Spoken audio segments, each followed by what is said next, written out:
Thank you. 12th of January, Rabbi Levitt, Pele Yoetz. So here the Pele Yoetz is saying a fact that he brings from the Zohar, the Holy Zohar, and also it's not just the Zohar; it's a Yerushalmi, Talmud Yerushalmi in Maseches Mod Katan. As long as the goof, right, it's been buried, but it's intact, he says there is a prosecution against it. And when the goof is no more, it's completed its process of decomposing. So then the prosecution is nullified. Does his soul escape prosecution? Was not liable for prosecution? It doesn't mean that it will. It doesn't mean it'll be prosecuted. It means that it means that as long as the goof is intact, I guess it's any prosecution that it would be coming its way, as for Shalom, would be that would be the time that it could come upon him. But once the goof is no more, so then that's the end of the. Sounds like he's saying that's the end of the prosecution is nullified at that point. Yeah. Right. I mean, if a person is a tzaddik gomor, so even if his goof remains intact, but there's little or no prosecution against him because of his great righteousness.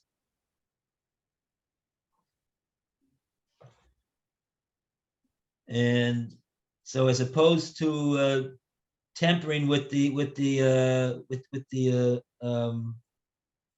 putting lime under the goof to hasten the decomposition, even though he said that he instructed this in regard to in his own command to his family, he says. But the best remedy, of course, is to do mitzvahs and not do averus. And if one did do averus, to do tshuva for them. And then he mentions this matter about enjoying all the pleasures in this world.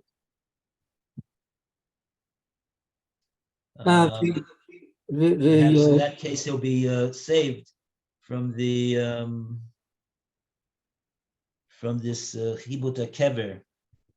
That he didn't explain exactly what it is, but it's that's what the Kabbalists wrote. He's mentioned that on the top of the page, 267.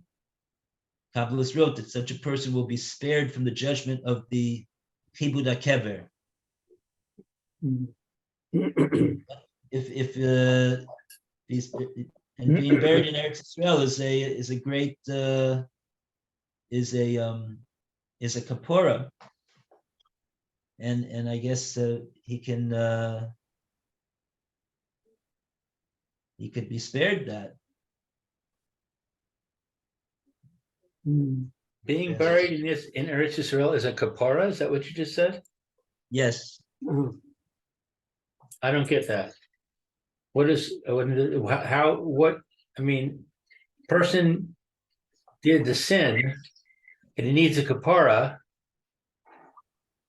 So that should be something that has to do with him, not something that's outside of him.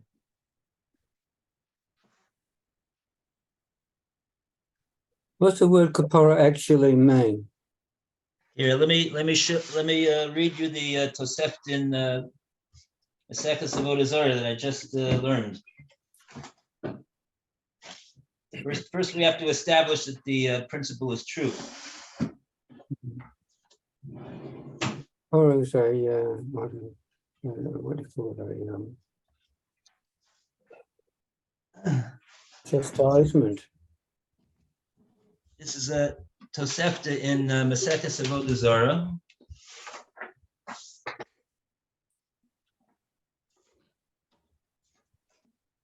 You could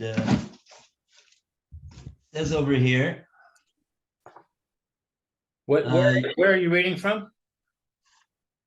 This What is the Tosefta. If you have a standard Gemara, you'll find the Tosefta is at the very back of the volume. Oh, okay. You won't find it in Art Scroll.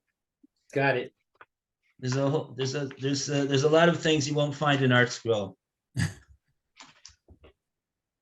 But You know, now, in every what? now you can find Tosfos in Art Scroll. Yeah. No. Anyway, so the Tosefta is a compendium of statements from the Tanoim. Uh-huh. So the Tosefta in Avodah Zarah says, Yoshra Adam be'eretz Yisrael afilu be'ir sherubai of the kochavim v'lo b'chutz la'aretz afilu be'ir shekulo Yisrael. That's the first thing it says. Person should he should dwell in Eretz Yisrael, even if he has to dwell in a city which is primarily idol worshippers, and not in Chutz La'aretz, even in a place which is Kulo Yisrael, entirely composed of Jews. Malamed she yeshivas Eretz Yisrael shekula keneged kol mitzvahs shebatorah. We can learn from here that the mitzvah to dwell in Eretz Yisrael, and that the Jewish people as a whole should dwell in Eretz Yisrael, uses a language of shakula keneged kol mitzvah shebatorah. It's the same language as the Gemara says that we read every day. Talmud Torah keneged kulam. That's number one. So that is in regard to living in Eretz Yisrael. Okay, when a person is alive, he should be in Eretz. We're talking about being in Eretz Yisrael. Shivas Eretz Yisrael shekula kened kol mitzvahs. Then it goes on to the next stage of life. What's the next stage of life? V'akavur be'Eretz Yisrael, the one who is buried in Eretz Yisrael, ki'ilu hu kavur tachas hamizbeach.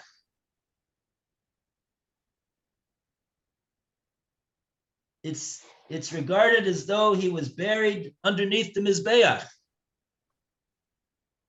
What's the significance of being buried under the mizbeach? So it says over here,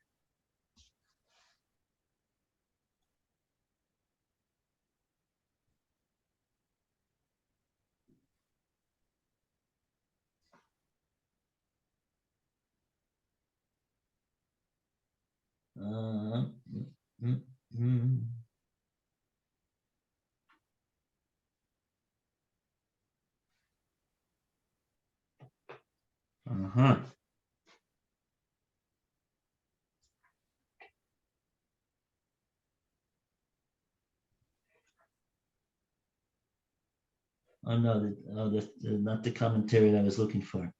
Okay, it's not over there.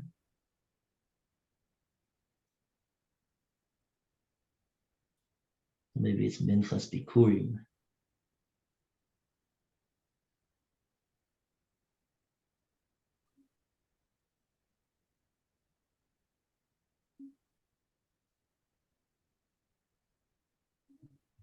Okay, I see. It's not in any one of my commentaries on my page.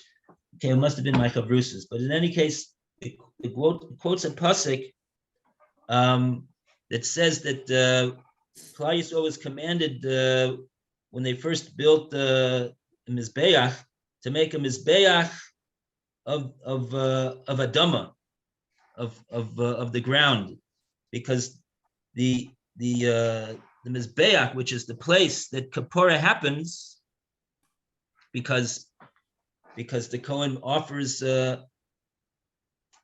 Bezrat Hashem, Meir will have an opportunity to do that very soon.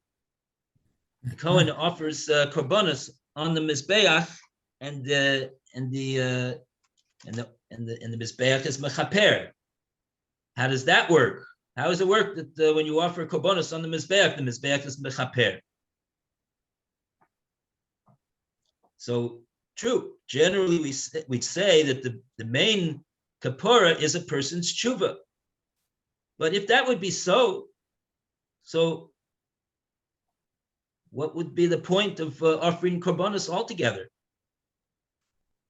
What would be the point of offering a korban in order to achieve atonement for the violation of Shabbos, for example? Person brings a korban chatas if he unwittingly does a malacha on Shabbos. Let him just do tshuva. No. They work together. They work together. And so too over here. The person is buried in the ground of Eretz Yisrael, which that ground is the ground that was used for the Mizbeach, that was used. The Mizbeach was used as a platform to bring kapora to the Jewish people through the Kohanim in the Mishkan and in the Beis HaMikdash. So the Tosefta here is saying this is also true of being buried in that ground of which is in Eretz Yisrael. It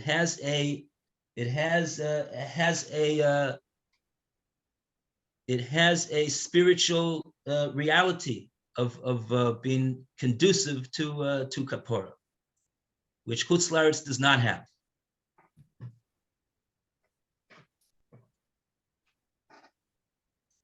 And that's the Tosefta.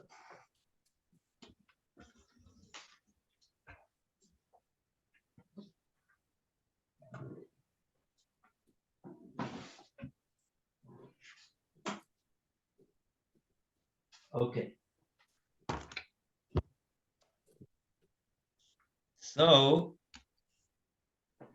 and this is what the Pele Yoetz is saying over here as well. How good is the portion and how pleasant is the lot of a person who merits that he be buried in Eretz Yisrael. Also on Erev Shabbos. And he brings that the Kabbalists wrote that the person will be spared from the judgment of Chibud HaKever. So, doesn't everything depend upon the deeds of the person? Well, this is one of the deeds that a person can avail himself of in order to, if it concerns him that he wants to have kapara, this is one of the things that he could do to arrange in order to be buried in Eretz Yisrael. There's Rav Moshe Feinstein he commanded his children and made arrangements that he should be buried in Eretz Yisrael, even though he lived in America most all of his adult life. He never lived here in Eretz Yisrael at all. But nevertheless, and even though it's very far away, and so for his children to visit his grave, it would require getting on a plane and spending a number of days from their busy schedule in order to go to visit the kever. But nevertheless, Rav Moshe elected to be buried in Eretz Yisrael. So Okay.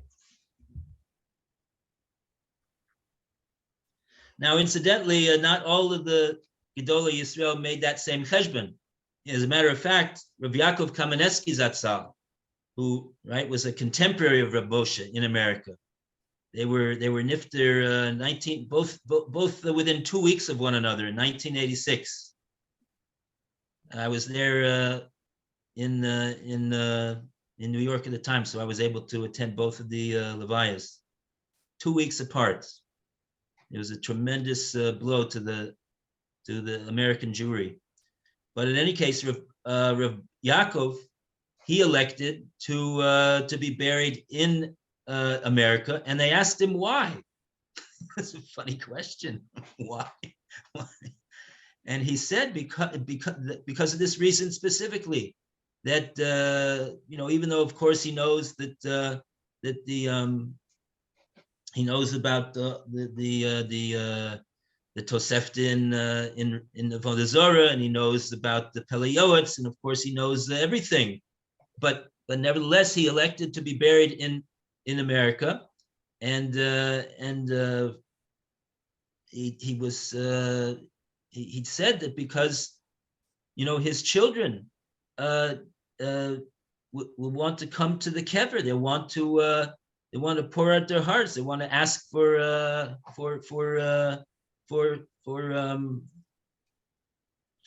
him to interest. It's a common custom to go to the kever of one's parents, and he wanted to make it that it was going to be not such a burden on his children to have to come to Eretz Yisrael in order to do that. So that's why he elected to do what he did. So each one makes his own calculation. What's the proper thing to do?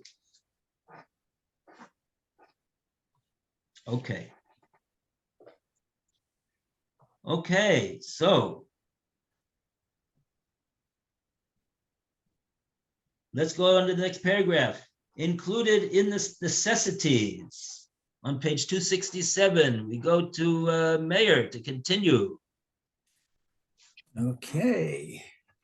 Included in the necessities of the burial and the resting place of the deceased is the placement upon the grave of a tombstone immediately after 7 days of mourning. For there are 7 spirits of the deceased, and each day of the 7 days of mourning, one of them enters the grave.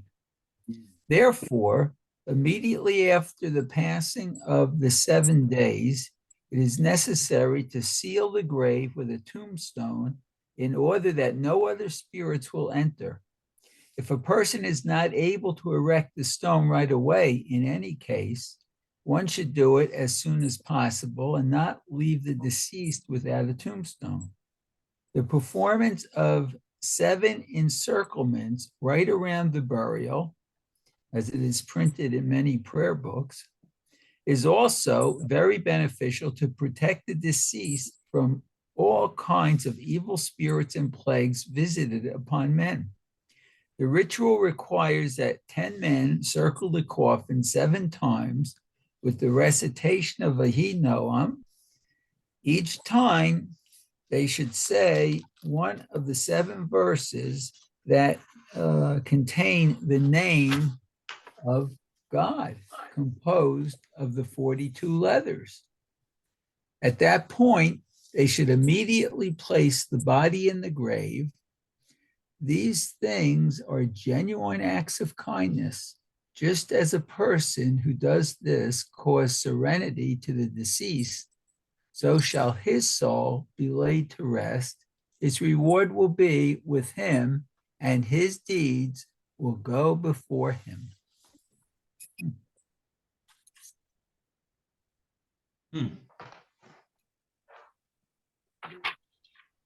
Okay, so about the custom of placing a tombstone on the grave.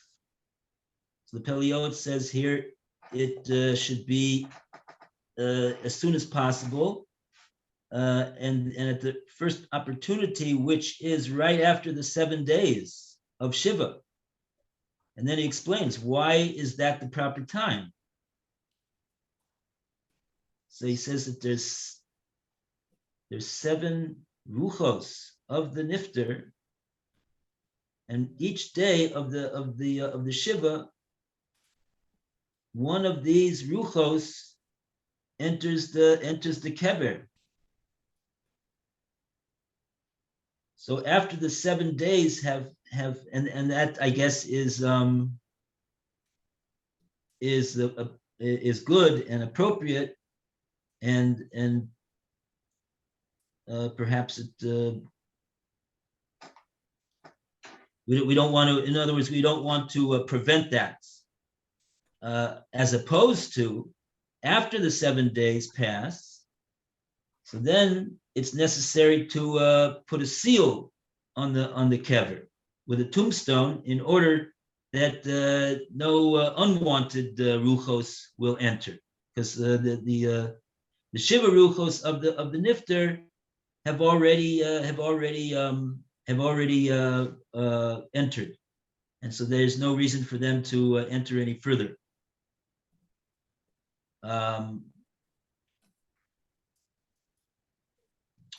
But in any case, if it's not at that time, he says it should be done as soon as possible,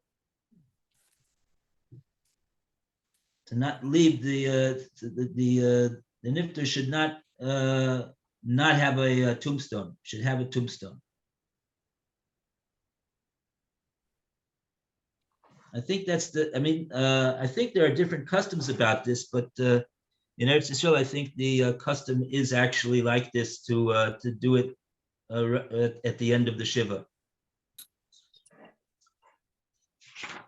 But I do understand that in America, I'm not sure exactly why, according to what the Pele Yoetz is saying over here, it seemed to be the best thing to do it 7 days after. But I do know, in case you're wondering, so why was something done wrong? And apparently there is a custom not to do it at that time. So if it's a custom, it's a valid custom. There must be some other militating factor why they don't do it after 7 days, but why they wait. But I'm not familiar with the reason why. It's waiting for 11 months. Is that only in Chutz Eretz for parents, I think? Yeah, it's not the custom here. Here, I believe in Eretz Yisrael, it's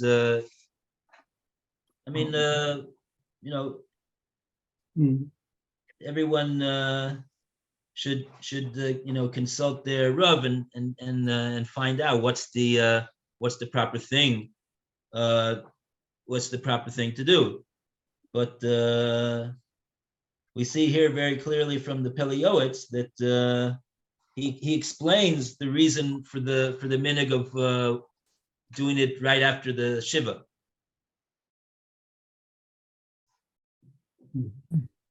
So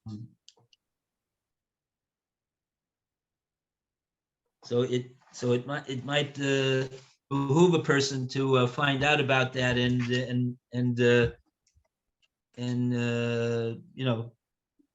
do what's the best thing to do. But this other minhag that he says about circling the coffin 7 times.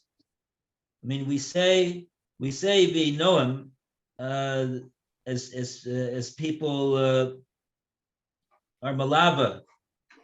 As people are malava, they accompany the mace to the kvura. We do have this custom of saying v'noam, and that's what he mentions over here. But circling the coffin 7 times, I haven't seen that. Well, I attended a burial where in Eitz Chaim, that's near Bet Shemesh, and they the people there, there's a kollel there, and they did the burial, and when they filled in the grave, then the Rabbonim there and the Bacher there joined hands, and they danced around a circle around the grave. They went around, I suppose it was 7 times, and they were singing. I Really? hadn't seen that before. Singing and dancing? Yeah, Wow. Were there any mourners there? yes, yes. Hmm. It was actually quite nice. Sort of, I thought, well, I'm just thinking that I don't know if I would have been up to. I don't think that would be. I don't know. the mourners themselves, the actual family mourners, they didn't do Yeah, that. that would be improper for them. But even that other people should do that in their presence. It sounds a little strange to me. Mm. Hmm. I mean, we learned in the Pele Yoetz when somebody is in mourning, you don't sing and dance in front of them. Mm. And with the burial, that begins the period of the mourning. Right. Okay, don't know.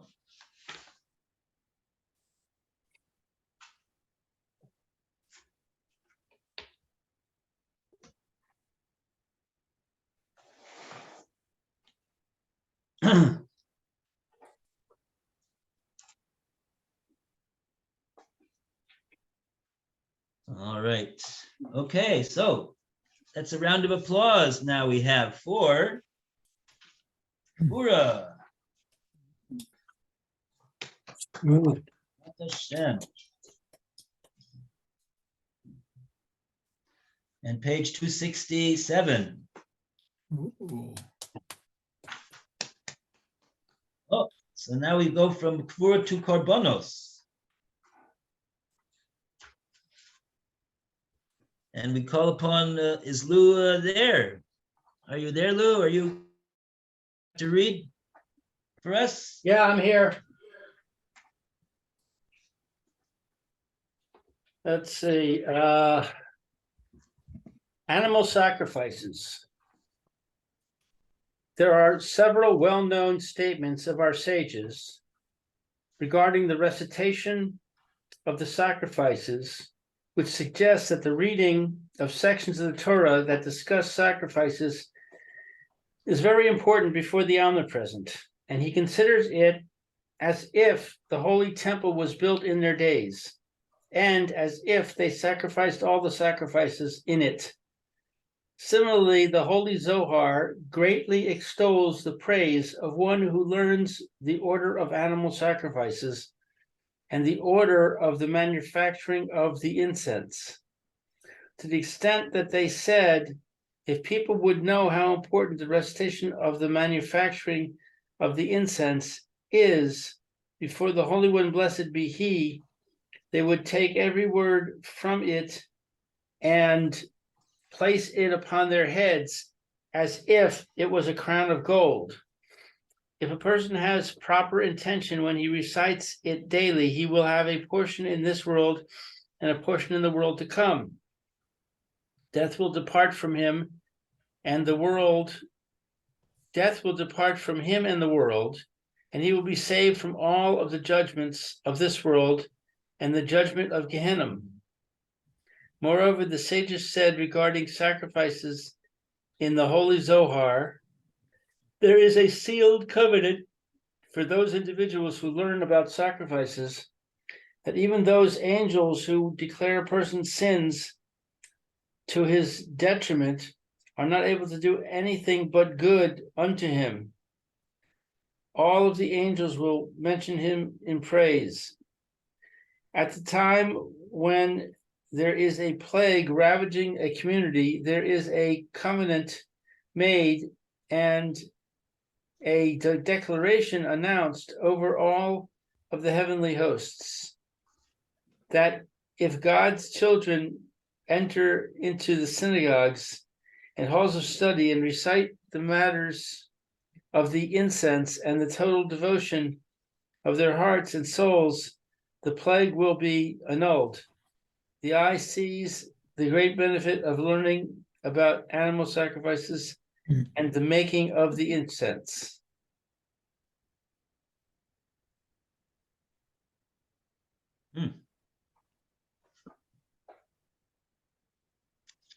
Okay.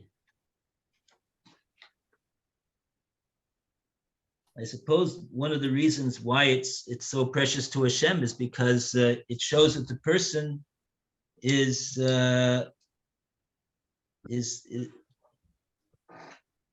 wants to bring a korban to Hashem, and he can't do so now because there's no Beis Hamikdash, and he's doing as much as he possibly can to connect himself to that avoda of the Beis Hamikdash by at least studying the matter and learning how it works and how it's done, and that's an expression of his yearning for Hashem to bring back the Beis Hamikdash so that he can serve him fully. Whereas now when we don't have a Beis Hamikdash, we can't really serve Hashem fully with all these mitzvahs that are connected to the karbonos.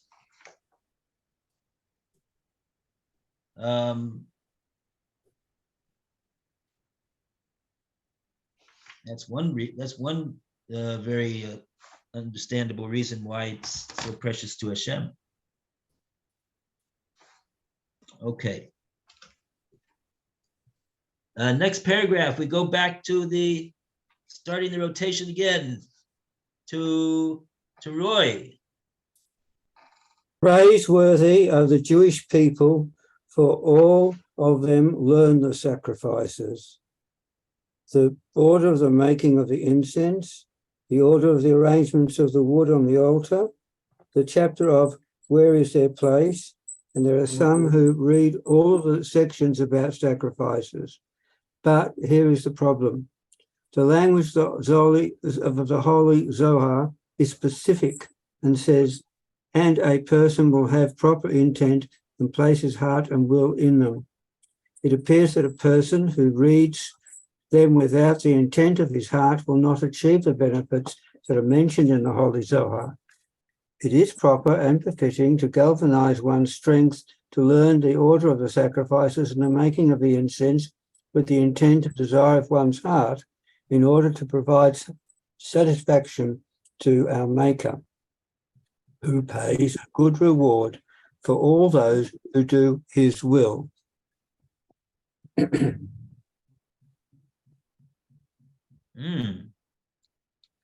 Okay, so that's the kavanah.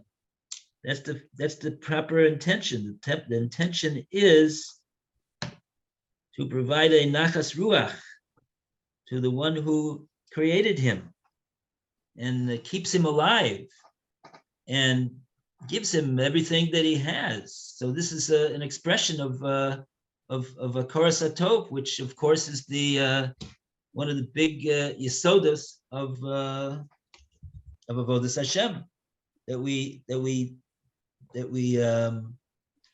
just want to give Hashem a nachas ruach, a satisfaction, as it were, that he's our sponsor. He's the reason why we're here, and so we want to pay back, and this is one of the ways that Hashem has told us what we could do is to do his ratzon, and this is one of the things, which is his ratzon, and that creates a nachas ruach for Hashem. Okay, so that adds another few minutes to have to come a few minutes early in order to be able to say the korbanos for the chakris.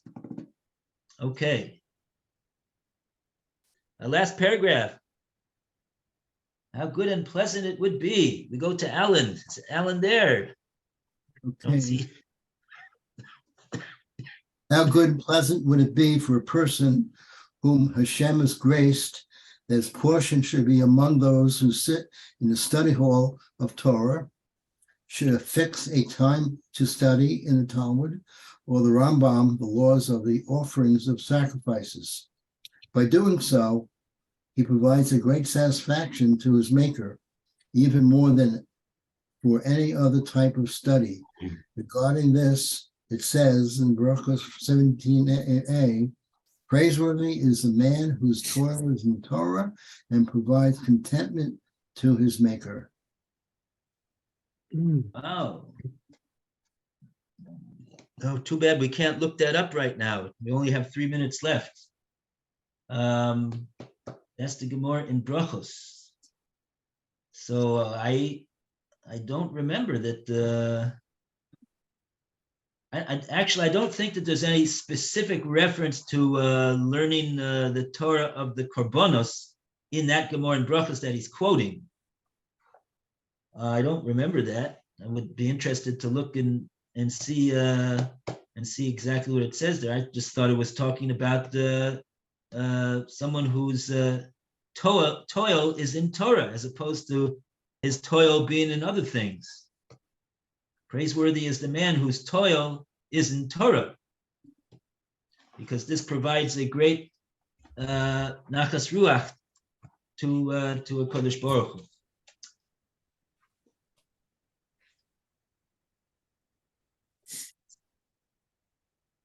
Hu. Okay. Right. That's so that's what we said in the first paragraph, that doing the recitation of the sacrifices and the learning of the sacrifices and discuss the korbanos. He brought the medrash that says that the Hashem regards that as though he actually as though the Beis Hamikdash was built in his day, and that he offered all of these korbanos that he's learning about and reciting the relevant psukim. It's regarded as though he brought it. So that, of course, is a great thing. See this.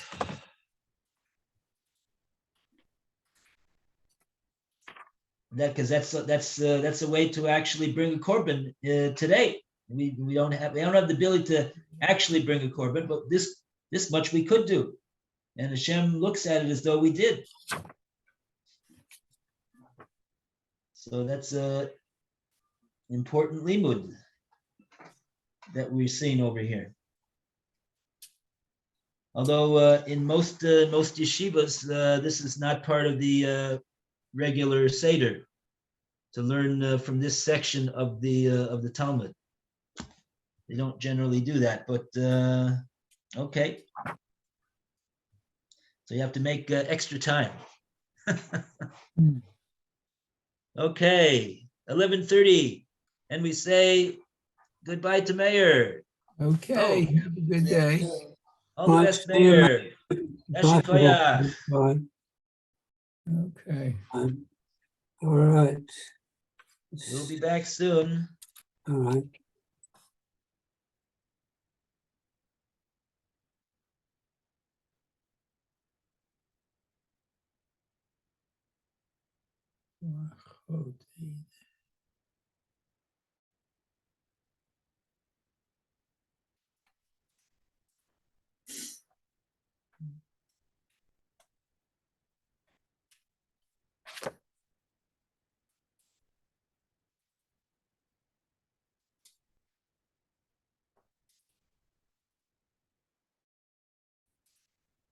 Uh,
Okay, I don't remember where it is.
Tuesday this afternoon.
Okay.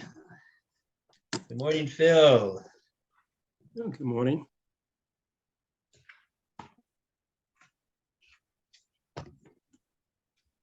Okay, let's see. Good morning, Rabbi, again, and good morning, Phil. Good morning. Good morning. My picture's still playing up, so I've killed the video. Oh well. Can't see whether you have your tefillin on straight like that, Roy. Oh well, I'll have to leave you guessing. Okay. So, yes, Baruch Hashem for marking things down. So we are right at the top of page 104A. And just to take a minute to where it was that we got to yesterday. We are now saying that that really the Mishnah goes according to Rabbi Tarfon, and because Rabbi Tarfon is the one that makes the distinction between whether he swears or whether he doesn't swear. If he does swear, so then he has to bring it back to Madai, like the Mishnah says. And so too in the Mishnah in Yevamos, he's got to give to each of the 5 men that he thinks that he may have stolen from them. But now the Gemara has brought a brisa also in the Gemara in Yevamos over there, that Rabbi Tarfon says that but Rabbi Tarfon is moda to Rabbi Akiva, that in the case where he says to 2 people, Gezalti, Echad Mechem, he makes an admission that he stole this from one of the 2 of them, and he doesn't know which one. In that case, and it doesn't say that they made any claim against him, it just says, Nosan lazeh mana ulazeh mana. He has to give to each one of them a mana. Why? Shekvar hoda mipi atzmo, because he has already admitted from his mouth that he was a gazlan.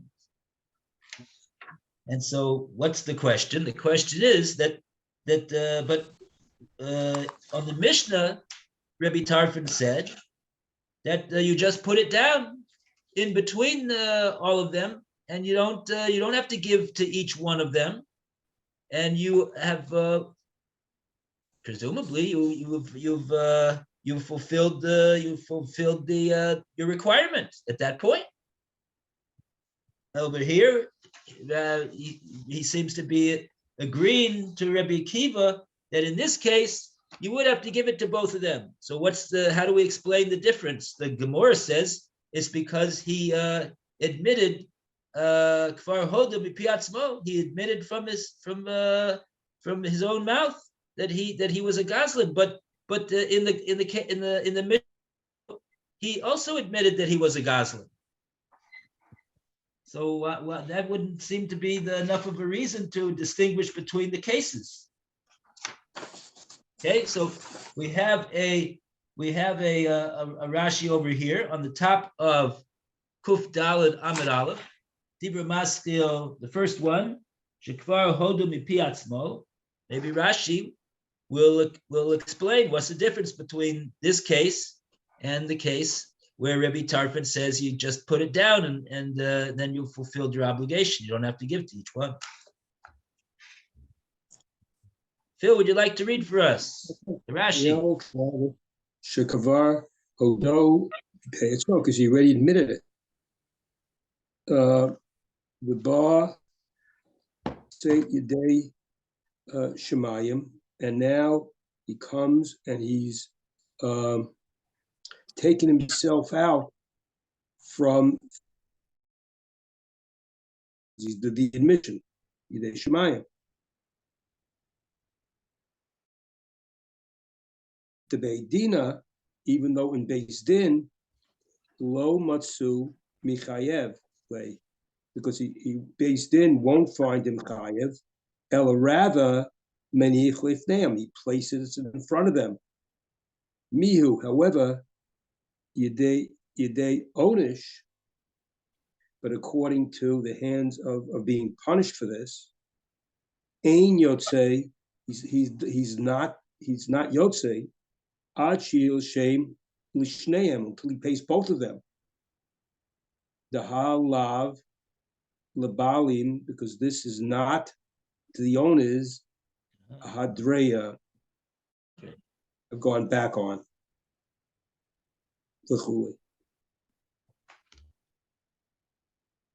Okay, so this is the case of the other thing. Let's see what case this is. This is back to the last case about the mana. Because even that Rabbi Mana says that he has to pay them.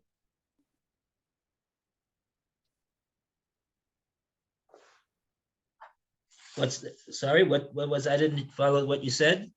There was a case, that's the last case on the page before, is where he had to whatchamacallit, he had to admit it to both of them. You know, I robbed one. So once he's admitted it, that he's a robber, he did have to give it to them. So he had to actually give it to both to make sure that he covered the right person, even according to Rav Tarfon. Right, but and what about the case where Reb Tarfon says maniach lifneim istalku? The case where Rabbi Tarfon differed with Rabbi Kiva. Yeah, but that's a case where he swore falsely. It's not the same. This is an admitting case. Was that case where he swore falsely? Not swore falsely. Not swore falsely. It's still a swear. He still did something wrong. It's a case where he didn't do anything. Well, here he stole.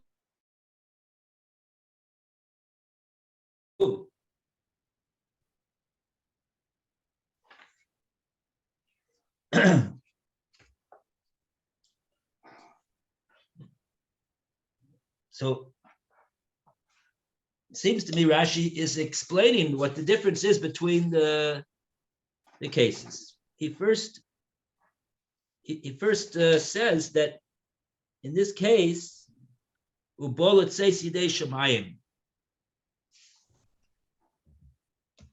Here, Rabbi Tarfon says that he has to give it back to both of them because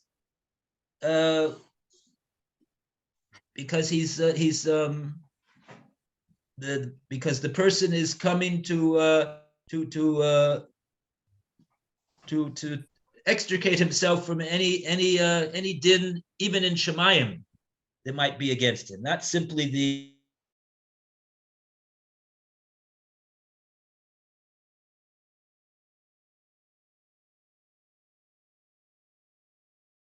in that case that he's bolet seisidei Shemayim. Rabbi Tarfon admits that he would have to give it back to both of them, like he says at the end of his comment over here. Miu yedei onish ein yotze ad yishalim l'shneim. He will not escape the fallout of an onish unless he gives to both of them. Why? The halav l'baylim ahadre, because he's not fulfilled the din of giving from by simply putting it down. So that's why he's got to give it back to into the hand of both of them to make sure that he gave it into the hand of the right one. And only like that he will escape Yedei Onish. And only so that's the din Shemayim. That's the din Shemayim. Now, the other case where Rabbi Tarfon differed with Rabbi Kiva,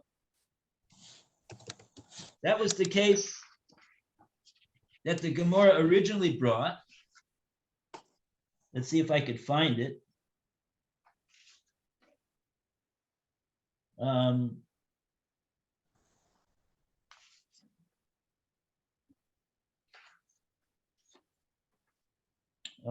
That.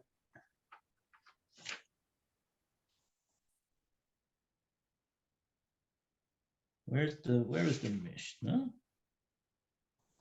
Oh boy. Is that on the? Where was the Mishnah? I forgot where the Mishnah was over here. I can't find it.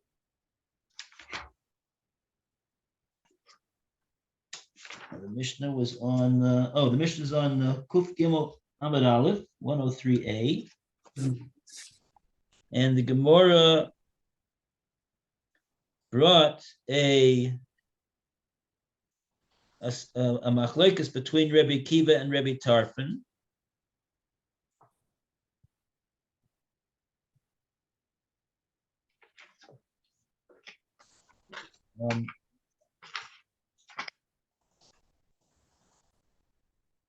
It's on the next page, right? Right, Yeah, in the this- Gemara. The Mishnah's In the on- Gemara is on 103b. Mhm. The Gemara said that our Mishnah says that if he swore, then he has to go to Madai to give it back to him. If he did not swear, he doesn't have to do so. And this doesn't sound like it's like Rebbe Tarfon or like Rebbe Akiva.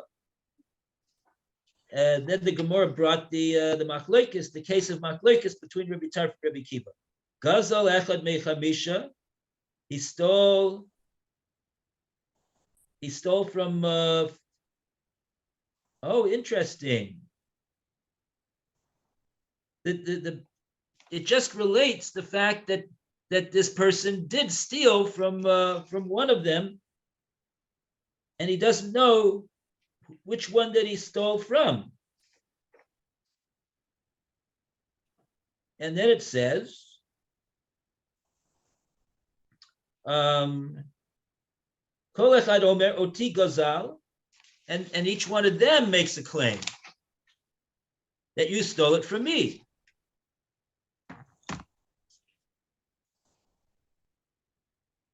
So now, before we and the Mishnah says, Meniach gezela b'neihem u'mistalek divrei Rebbe Tarfon. Rebbe Tarfon says in this case, you put the one thing that you stole down between them u'mistalek, and then you're out of the case. You're out of the case. And Rabbi Akiva says, no, that's not the way to get out of the Avera of Gezel. You have to give to each 5 of them. But what we want to know is, what's the difference? Why is Rabbi Tarfon saying over here that you just put it down? Because we saw that from the Gemara that we just got through saying that Rabbi Tarfon is moda to Rabbi Akiva, that you have to give to them, to both of them. So I think the answer is because of what the Gemara over there that we just read said, that he shekvar hodu mipi atzmo. In the case with the 2 people, it says over there that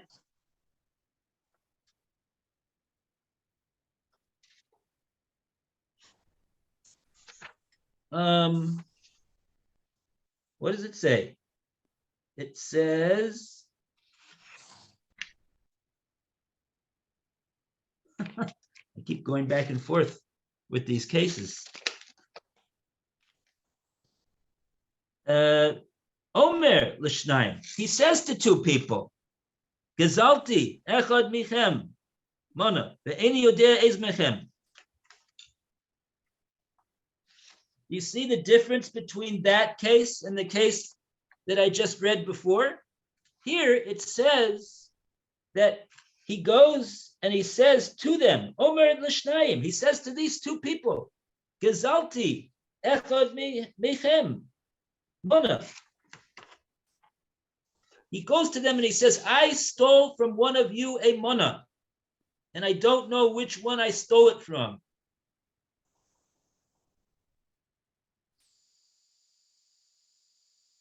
So that case is a different case than the case that we had before, where Rabbi where the Mishnah just related that it just like related it as a fact. It said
I can't hear you.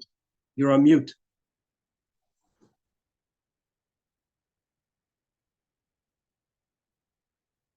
You're still on mute. No, you're right.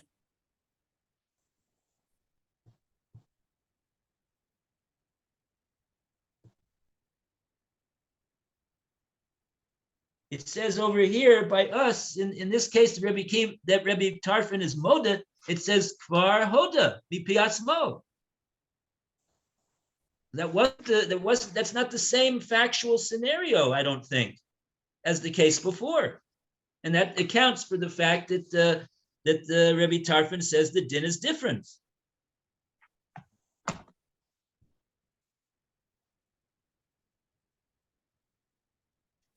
In other words, it seems to me that Rashi is saying that in this case, where the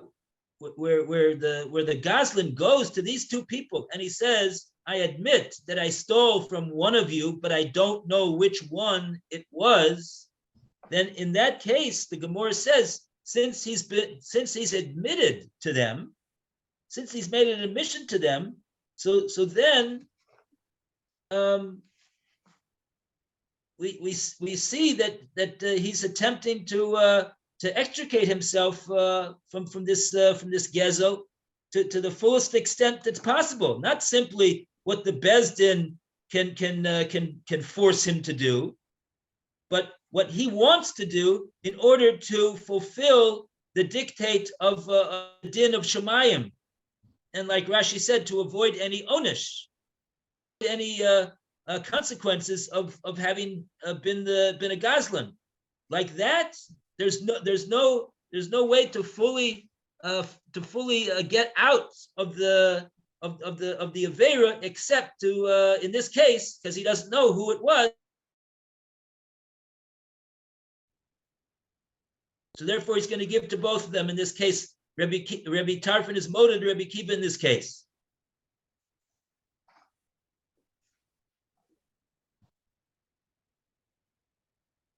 Right? And that Rashi said, Afogav de Beidina, even though the Beis in Olam Hazeh, Loi Motzu Mechayve Le, Elaman Niach Lifneim. Even though the Beis Din cannot, with their power, obligate him to do any more than to put it down in front of the people. That over in that case, each one of them was claiming that he was the one that the guy stole it from. So, in other words, that's all the Beis Din is empowered to do. They're not empowered to require him to give it back. That's if he wants to. That's if he wants to be Yoetz, let's say Yidei Shemayim. He wants to fulfill the dictates of Shemayim and avoid any onish. Then he'll have to give it to each one of them. And it seems like Rashi's saying that since we see in this case that he admitted to them that he stole from one of them, which is unlike the case in the previous case, where it didn't sound the Mishnah didn't make a big point of saying that he to them and admitted to them anything. Somehow it was known that he stole from one of them. And it even mentioned the fact that each one of them is claiming that they're the ones that he stole it from. Whereas over here, it doesn't say anything about that. It doesn't say what their claims are. Because it doesn't matter what their claims are. He's coming to fulfill the dictates of heaven. So he's the one, if he wants to do that, to escape any onish, he's got to give to each one of them. So in conclusion, I don't think that it has anything to do with whether the people are clamoring and claiming that he stole it from them or not. That has nothing to do with the case. The difference in the case is whether we're talking about what the Beis Din can force him to do, what the dictates of Shemaim would require him if he wants to fulfill them. Okay.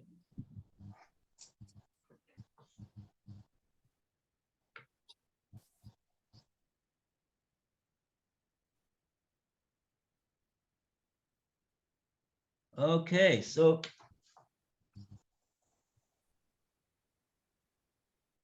now we get up to Ella Amarava.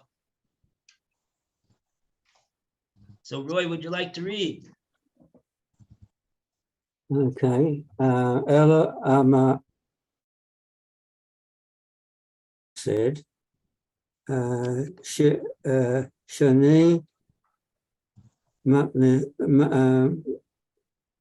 Mas Nisin. The case discussed in our Mishnah is different than the one disputed by Rabbis Tarfon and Akiva. Dechivan,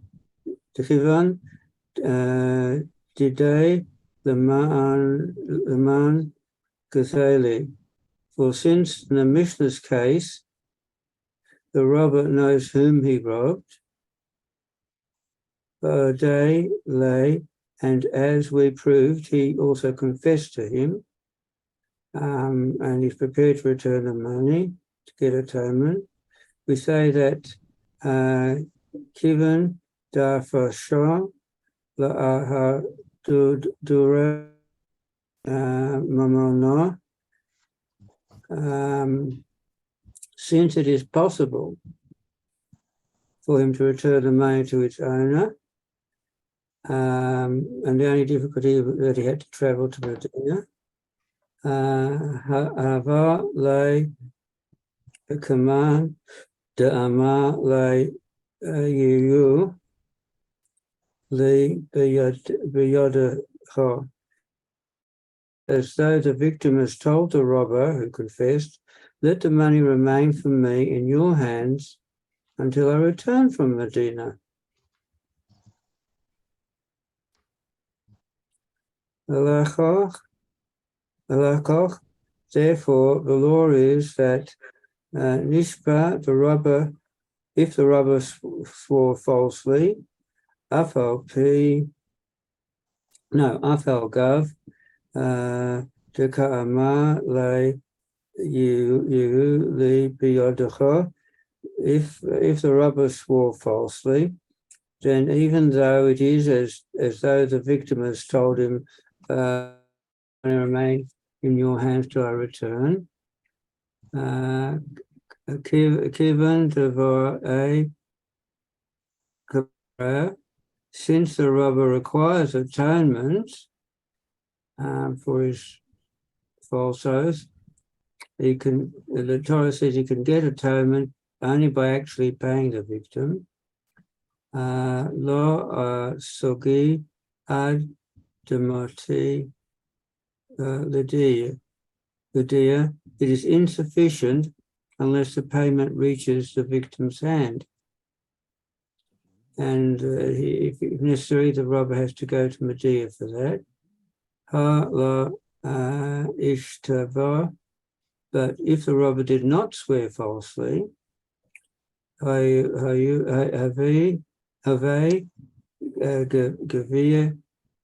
Bigdon ad Asar V'Shakil lay, it's sufficient for the money to remain with him as a deposit until the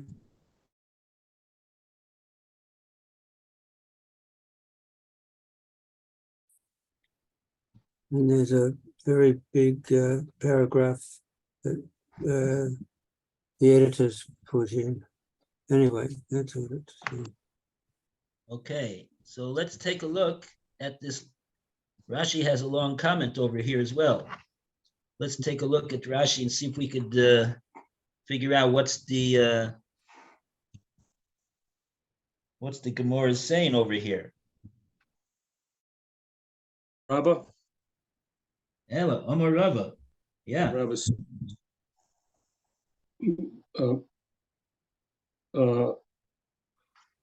that's our Mishnah, not Nisan, our Mishnah. The Bari. Buri means it's a sure thing. Divrei. But divrei hakol, according to everybody. The Mishnah goes to everybody. So it means it goes according to Rabbi Akiva and Rabbi Tarfon. Wow. He below Demeya and not its value, its money. The Ein Yudea, because we don't know Bein Lo Nishba, because we don't know whether or not he swore or didn't swear. Who to plead, and this is that plead is the argument of Rabbi Tarfon and Rabbi Akiva, the Inyan Dina, in the matter of the din. The Rabbi Tarfon lo mechayev lachazir liyad hanigzal, because Rabbi Tarfon feels he doesn't have of the victim, he could just place it before them, and Rabbi Akiva mechayev. It means he has to hand it to him. I mean, the hand of the victim could just mean going to Medea for it. Even though the lo nishpa, even though he didn't swear, there was no false swearing. You should go. The high, the prachat la'el, this that we have this these questions above. The Rabbi Akiva, and if it's Rabbi Akiva. The low ashba, even though he didn't swear, lav pircha, there's no question to him. The chatadim there, dinhu, that's the law. Even if he didn't swear, he still has to go and give it to everybody. The gav, even though the low nishpa, even though he didn't swear, the ichsor, that yachzir, that they will return it, will hold each one of them shahari ein yudei l'mi gazal, because they don't know who stole it.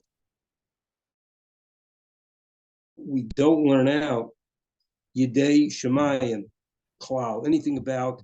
We're talking about din. We don't learn anything about at all about the heavenly punishment in this klal at all. Abal hacha here. Tinan,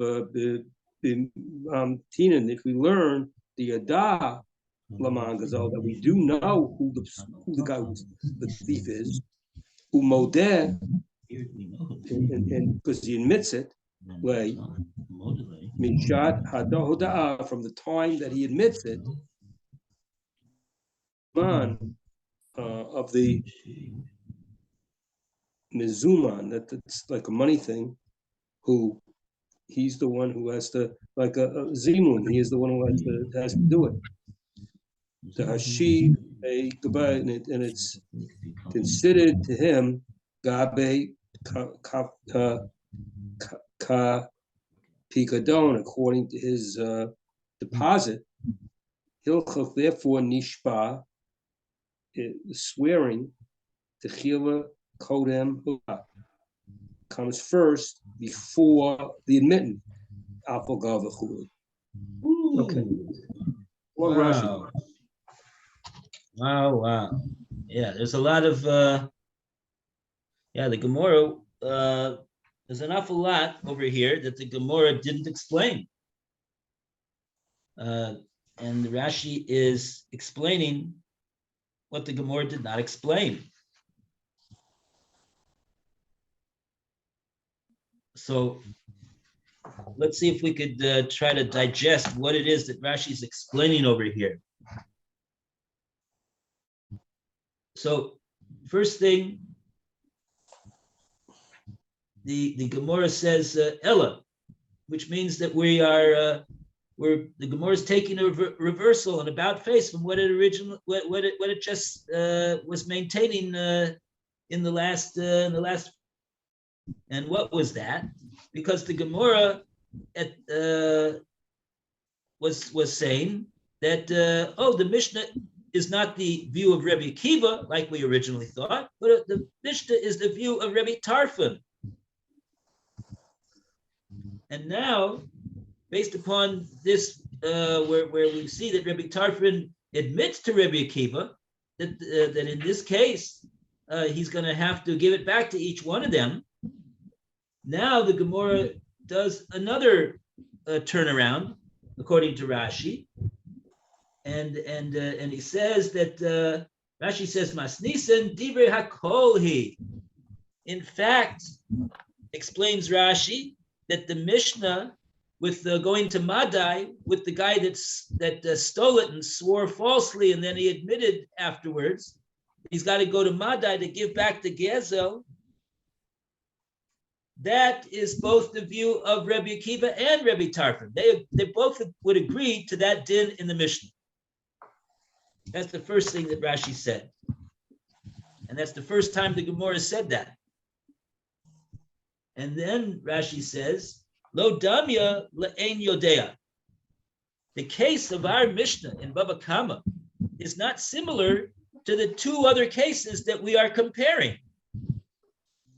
Right? We got three cases that we are discussing over here. So the case of the Mishnah that Rashi says goes according to both Rabbi Akiva and Rabbi Tarfon is a case where there's no doubt about who the Goslin stole from, and he himself admits that he stole, and there's no doubt. Unlike the other two cases is the Hasam Bein Nishba Bein Lo Nishba. Below Damila in Yodea. It's not similar to a case. It's not similar to a case where he said he doesn't know who to give it to. Doesn't know who to give it to.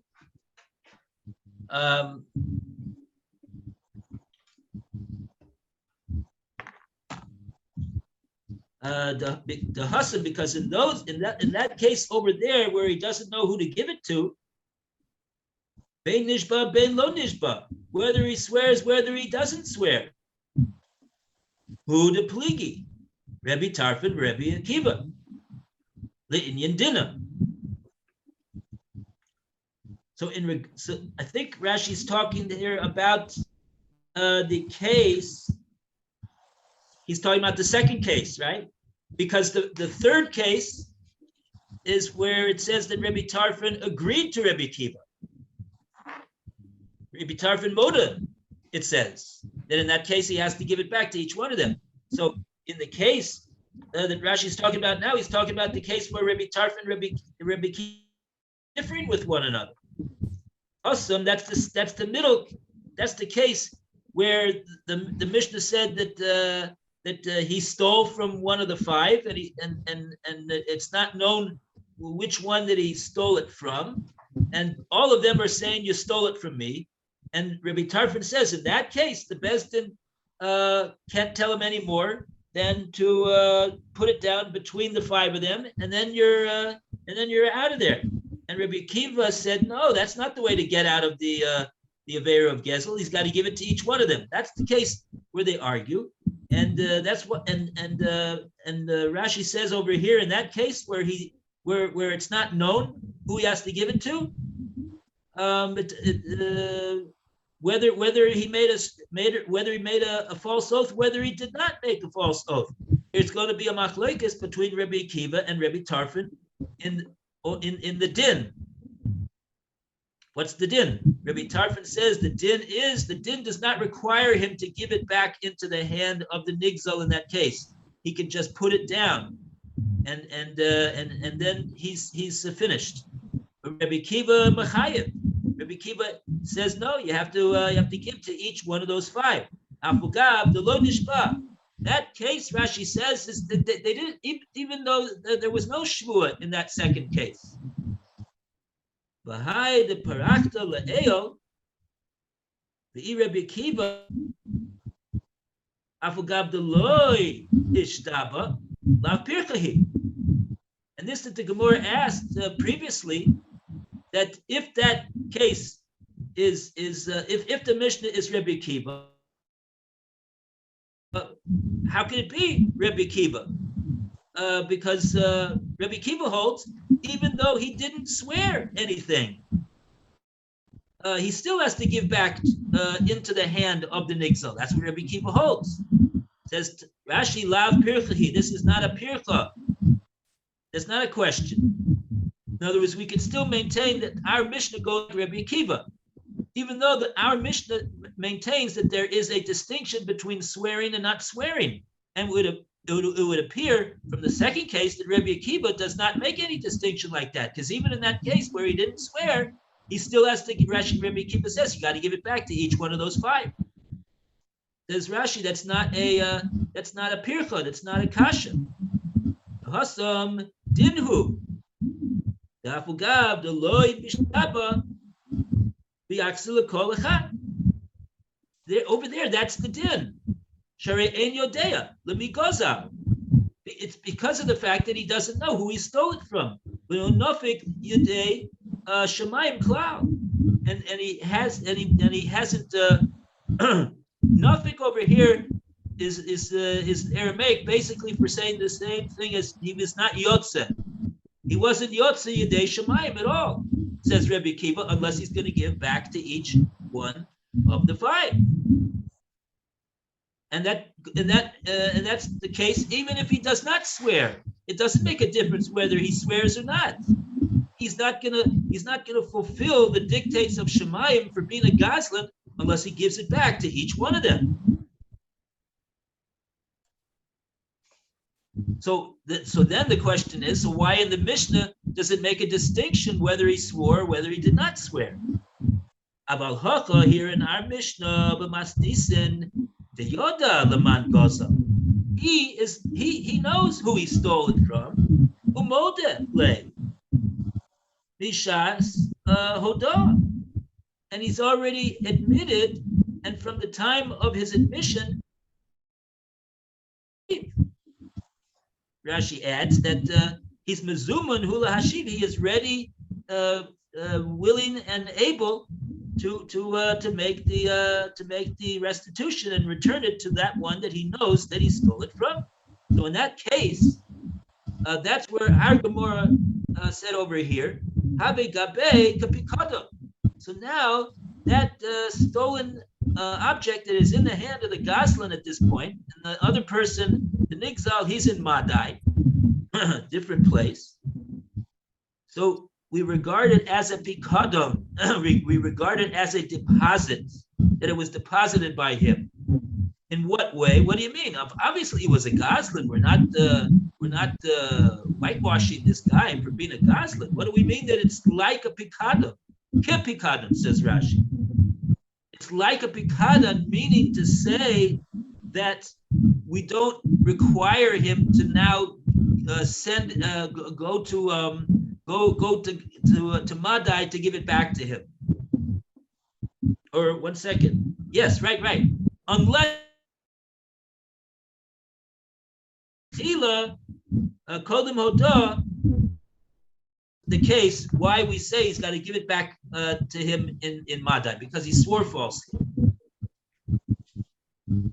But in the case where he was a Gazlan, even if he didn't swear falsely, if he doesn't know who it is that he's got to give it back to, so then we can't regard it as a pikadon in his hand, and the guy is saying, you can, it's like you can keep it by you until I come back for it. No, in that case, in order to Rashi explains, in order to fulfill the dictates of heaven, for the gezel that he did, he's got to give it back to each one of them, and in that case, both Rebbe Akiva and Rebbe Tarfon agree to that. But nevertheless, that both of them hold that both of them could agree to the Mishnah, like Rashi's explained. Okay, 12:31. Okay, take care. Shabbat shalom. All the best. Shabbat shalom, Phil. Yashakoya. All right, we'll see you. Have a good Shabbos. Yeah. See you tomorrow morning. Tomorrow morning, Bezrat Hashem will be available. Continue with Pele Yoetz. Bye, Alan. Okay, see you tomorrow. Have a good day. You too. See you tomorrow. Amen. Bye, Lou.